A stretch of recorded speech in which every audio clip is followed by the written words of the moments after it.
अस्सलाम वालेकुम नाज़रीन, आप देख रहे हैं एसएस न्यूज। मैं हूं इमरान शलक्यारी। सबसे पहले एक नजर आज की अहम खबरों पर। सेक्रेटरी जनरल अक़वाम मुत्तहिदा का कहना है कि गजा में एम्बुलेंस पर इसराइली हमले से खौफजदा हूं। इसराइली फौज का अल-कुद्स के बाद अल-शिफा अस्पताल पर हमला, बड़ी तादाद में शहादतों का खदशा। 24 घंटों में मजीद 9000 अफगान शहरी वतन वापस लौट गए। Pakistan air force training airbase Mianwali पर हमला नाकाम, 3 दहशतगर्द हलाक।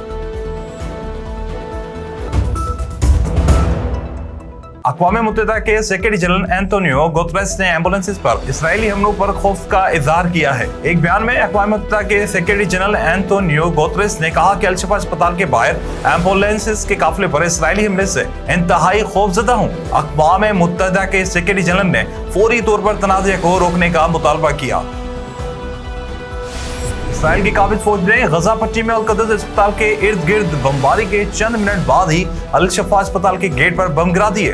बड़ी तादाद में फलस्तीनियों के शहीद होने और जख्मी होने का इम्कान। फलस्तीनी वजारत सेहत के तर्जुमान का कहना था कि इसराइल की जानिब से अल-शिफा अस्पताल से निकलती हुई एम्बुलेंस के कारवान को निशाना बनाया गया, जिसमें बड़ी तादाद में शहादतों के साथ कई अफराद जख्मी हो गए हैं।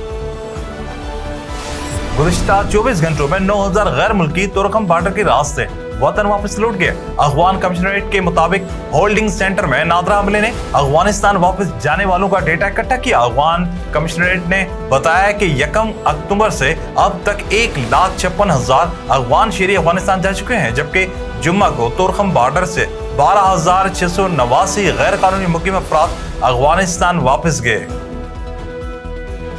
पाक फौज ने Pakistan air force training airbase Mianwali पर दहशतगर्दों का हमला नाकाम बना दिया। पाक फौज के शोबा तल्क़ात आमा ISPR के मुताबिक दहशतगर्दों ने मियांवाली ट्रेनिंग एयरबेस पर आज सुबह हमले की कोशिश की, जिस पर पाक फौज ने दहशतगर्दों को मुन्ना तोड़ जवाब दिया। ISPR के मुताबिक दहशतगर्दों के हमले पर पाक फौज ने बरवक्त और मौसर कार्रवाई करते हुए Pakistan air force training airbase Mianwali पर हमला नाकाम बनाया। पाक फौज की बरवक्त कार्रवाई के नतीजे में 3 दहशतगर्द मारे गए।